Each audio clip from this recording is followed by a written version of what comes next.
اعوذ باللہ من الشیطان الرجیم بسم اللہ الرحمن الرحیم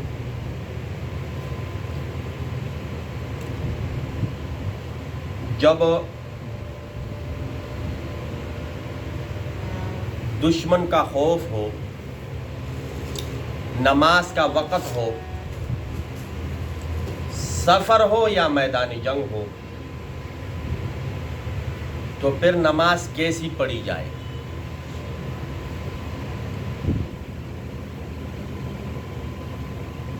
تو ایسے نماز کو کہا جاتا ہے صلاۃ الخوف۔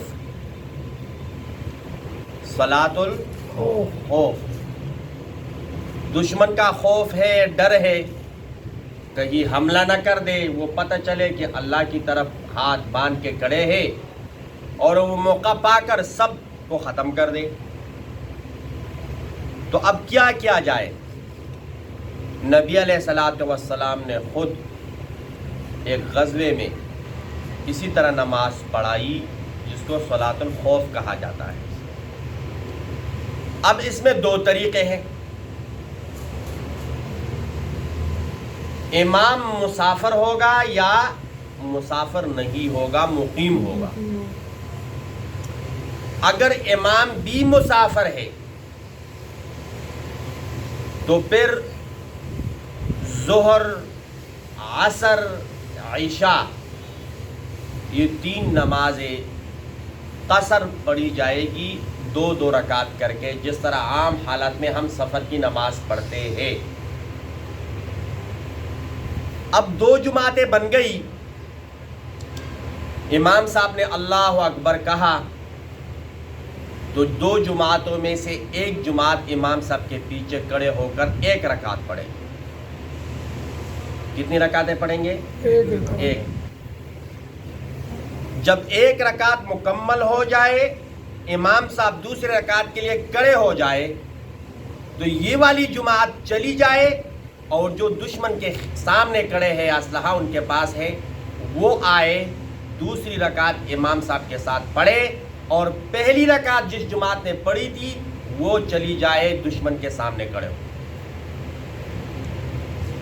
تو اب دوسری رکعت امام صاحب نے پڑھ لی تو امام صاحب کے دو رکعتیں مکمل ہو گئی۔ امام صاحب کے دو رکعتیں وہ سلام پھیر لے اور یہ جو دوسری جماعت آئی تھی ان کی پہلی رکعت ہوئی، یہ چلی جائے اور وہ پہلی والی آ جائے، تو یہ اس طرح اپنی دو دو رکعتیں مکمل ہو۔ اور اگر امام مقیم ہے تو پھر امام دو رکعتیں پڑھائے، پہلی جماعت کو، دو رکعتیں دوسری جماعت کو، امام کی چار رکعتیں ہو جائے گی، ان کی دو دو رکعتیں ہو جائے گی، وہ دو دو رکعتیں علیحدہ پڑھ لے تو وہ سارے ایسے حساب ہو جائیں گے جس طرح یہ امام کے پیچھے ہی نماز پڑھ رہے۔ تو اس میں کیا ہے کہ کہیں تمہارا جو دشمن ہے وہ تم سب کو عبادت میں مشغول دیکھ کر تم سب کو اکٹھا ہی ختم نہ کر دے، تو آدھے دشمن کے خلاف کھڑے ہو اسلحہ لے کر اور آدھے جو ہے وہ امام کے پیچھے کھڑے ہو جائے اور اسلحہ بھی ساتھ ہو، کوئی مسئلہ نہیں۔ تو اس کو کہا جاتا ہے صلاۃ الخوف۔ اس کو کیا کہا جاتا ہے؟ صلاۃ الخوف۔ یہ صرف اور صرف جب خوف، ڈر ہو دشمن کا، اس صورت میں ہے۔ عام حالت میں ہم سفر کر رہے ہیں، امام مقیم ہے تو اس کے پیچھے چار رکعتیں ہم پڑھ لیں، امام مسافر ہے تو دو رکعتیں اس کے پیچھے پڑھ لیں، جس طرح عام حالت میں ہم پشاور جاتے ہیں، اسلام آباد جاتے ہیں، کراچی جاتے ہیں اور ہم راستے میں نماز پڑھتے ہیں، تو ان کے لیے ایسا ہی ہے، وہ ایک ایک رکعت ایسا نہ کر دیں جو دو جماعتیں۔ یہ صرف اور صرف اس صورت میں ہے جب دشمن کا کیا ہو؟ وَإِذَا ضَرَبْتُمْ فِي الْأَرْضِ، جب تم سفر کر رہے ہو زمین میں، فَلَيْسَ عَلَيْكُمْ جُنَاحٌ، نہیں ہے تم پر کوئی گناہ، أَن تَقْصُرُوا مِنَ الصَّلَاةِ، کہ تم نماز میں کمی کرو، کہ تم نماز میں نماز میں کمی، یہ بالکل اجازت نہیں ہے اس کا۔ اگر بندہ مقیم ہے، اگر سفر پہ ہے تو پھر اللہ کی طرف سے یہ حکم ہے کہ تم قصر کر لیا کرو. تم کیا کرو؟ بعض لوگ سفر میں بھی نماز پورا پڑھ لیتے ہیں اور سمجھتے ہیں کہ ہم نے کوئی اچھا کام کیا، حالانکہ سفر میں نماز ہی 2 رکعتیں ہیں تو وہ 4 کیسے پڑھتے ہیں؟ اس کی مثال ایسی ہے کہ جس طرح کوئی مقیم ہے اور وہ 4 کی بجائے 6 پڑھے، وہ 4 کی بجائے 6 پڑھے. تو سفر میں اگر کوئی بندہ ہو تو وہ 2 رکعت ہی ہے، وہ 4 رکعت نہیں ہے. سنتوں کا یہ ہے کہ سنت کوئی نہیں. اگر کوئی پڑھنا چاہے تو وہ سارے نفل شمار ہوں گے. 1000 رکعت تو پڑھ لے، 1000 رکعت تو پڑھ لے. وَإِذَا ضَرَبْتُمْ فِي الْأَرْضِ، جب تم سفر کر رہے ہو زمین میں، فَلَيْسَ عَلَيْكُمْ جُنَاحٌ أَن تَقْصُرُوا مِنَ الصَّلَاةِ، کوئی گناہ نہیں تم پر اگر تم نماز میں کمی کر دو. ان خفتم ان یفتنکم الذین کفروا، اگر تمہیں خوف ہو کہ تم آزمائش میں پڑ جاؤ گے یا تمہیں ڈالیں گے آزمائش میں کافر لوگ تمہارے اوپر حملہ کریں گے، حملے کا خوف ہو. ان الکافرین کانوا لکم عدوا مبینا، بے شک کافر جو ہے وہ تمہارے کھلے دشمن ہے.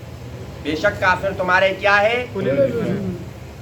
اب نبی علیہ الصلوۃ والسلام کو خطاب ہے، وَإِذَا كُنْتَ فِيهِمْ، اے پیارے محبوب اگر تم ان لوگوں کے اندر موجود ہے، فَأَقَمْتَ لَهُمُ الصَّلَاةَ، تو آپ امام بن کر ان لوگوں کے لیے نماز پڑھائے، آپ امام بن کر ان لوگوں کے لیے نماز قائم کر دے.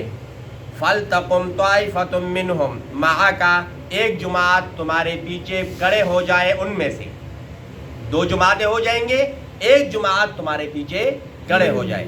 وَلْيَأْخُذُوا أَسْلِحَتَهُمْ، اور اپنے اسلحہ بھی اپنے ساتھ رکھے.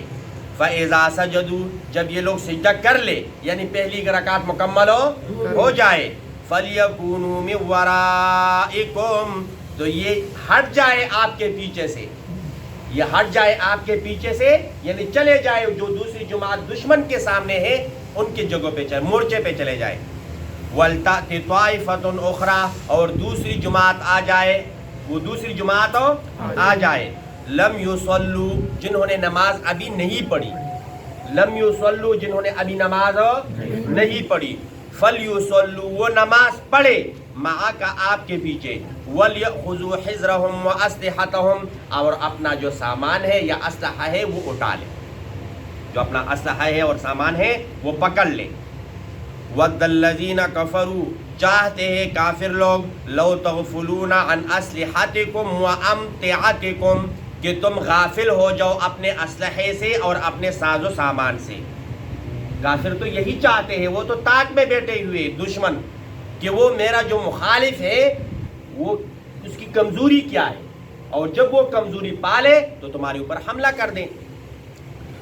فَيَمِيلُونَ عَلَيْكُمْ مَيْلَةً وَاحِدَةً، تو ٹوٹ پڑے تمہارے اوپر اکٹھے، ٹوٹ پڑے تمہارے اوپر اکٹھے. وَلَا جُنَاحَ عَلَيْكُمْ إِن كَانَ بِكُمْ أَذًى مِّن مَطَرٍ، کوئی گناہ نہیں ہے تمہارے اوپر اگر کوئی تکلیف ہوئے بارش کی وجہ سے. بارش ہو رہی ہے، اب بارش میں بندہ سامان اور اسلحہ تو نہیں اٹھا سکتا، وہ تو خراب ہو جائیں گے.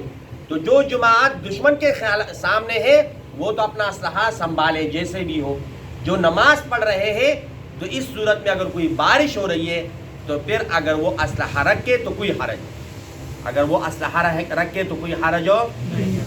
اور آج اتفاقاً سے بارش بھی رہی ہے، بارش والی آیت بھی آئی، تو یہ رحمت ہی رحمت ہے. اللہ رب العزت ہم سب پر اپنا رحم کرے. او کنتم مرضا، یا تم بیمار ہو، مریض ہو، اسلحہ نہیں اٹھا سکتے، تو انتزعوا اسلحتکم، تم اپنے اسلحہ رکھ سکتے ہو، اپنا اسلحہ رکھ سکتے ہو. وخذوا حذرکم، اور جو بھی ضروری سامان وغیرہ ہے وہ لے لو، جو ضروری سامان ہے وہ لے لو. ان اللہ اعد للکافرین عذابا مہینا، بے شک اللہ رب العزت نے تیار رکھا ہے کافروں کے لیے ضلالت والا عذاب. مہینن، ہلکا کرنے والا عذاب، یعنی وہ کیا ہوں گے، اس عذاب کی وجہ سے وہ بہت تکلیف میں ہوں گے، تکلیف پہنچانے والا عذاب. اللہ رب العزت ہم سب کو جہنم سے، اس کی آگ سے، حشر کی گرمی سے اور اس کی سختی سے ہماری حفاظت فرمائے. آمین. اب اگر اس نماز صلاۃ الخوف میں کسی کو کوئی مشکل ہو تو بعد میں وہ پھر پوچھے. ٹھیک ہے. اللہ رب العزت عمل کی توفیق عطا فرمائے.